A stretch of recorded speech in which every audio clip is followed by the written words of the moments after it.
এবার রান্নাঘরে আপনাদের সকলকে স্বাগত। তো আজকে দশহারা, তো এই উপলক্ষে ১০ রকম শাক খেতে হয়। তো এখানে আমি এই যে পুঁই শাক, খুব সুন্দর সুন্দর নরম নরম পুঁই শাক হচ্ছে। তো এখান থেকে আমি একটা পুঁই শাক নিয়ে নিচ্ছি।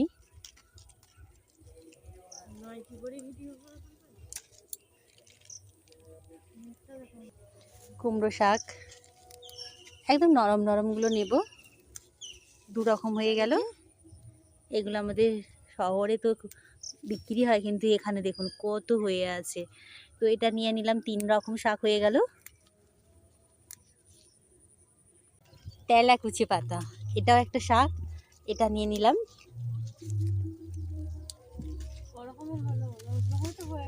না না, ১০ রকম হয়নি, এটা ৪ রকম শাক হয়ে গেল। মাঠে যে এটাকে পুনর্নবা আমরা বলে, কেউ শাপুনিও বলে। তো খুব সুন্দর, এখানে তো প্রচুর হয়ে আছে। আমি তো এখান থেকে কিছুটা তুলে নিচ্ছি। এটা পুনর্নবা গাছ। এটা খুবই ভিটামিন আর খুবই স্বাস্থ্যের পক্ষে খুবই উপকারী। সবসময় এটা পাওয়া যায় না, তো এখন দেখছি এখানে প্রচুর হয়ে আছে। তো এটাও নিয়ে নিলাম। তো ৫ রকম শাক নিয়ে নিলাম। মাঠে পটল শাকও হয়ে আছে, 2টো পটল পাতা নিয়ে নিচ্ছি। বেশি নেবো না, এটি একটু তিতো তিতো, তো অল্প করে একটু শাকটা নেওয়ার জন্য। এটা 6 রকম হয়ে গেল। এই যে কলমি শাক, 7 রকম শাক হয়ে গেল কলমি শাকটা নিয়ে। এখানে মাঠে 10 রকম শাক হতে খুব একটা অসুবিধে নেই, প্রচুর শাক। এটা শাক, এটাকে আমি ঠিক নাম জানি না, তো বৌদি বলছে এটা মিটে শাক। মিটে শাক আমি প্রথম খাবো আজকের। তো এখান থেকেও একটু তুলে নিচ্ছি।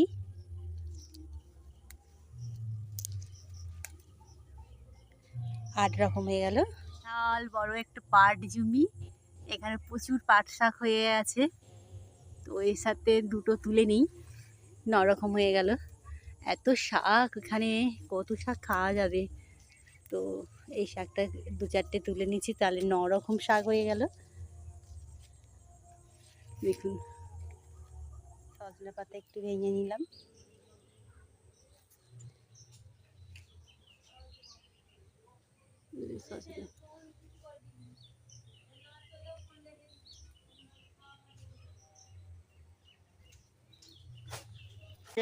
এই যে 10 রকম শাক তুলে নিয়ে চলে এলাম অল্প অল্প করে। এই 10 রকম তুলতে তুলতেই অনেকটা হয়ে গেছে। খুব সুন্দর করে কাটা হয়ে গেছে। কত সুন্দর শাক, একদম টাটকা ফ্রেশ।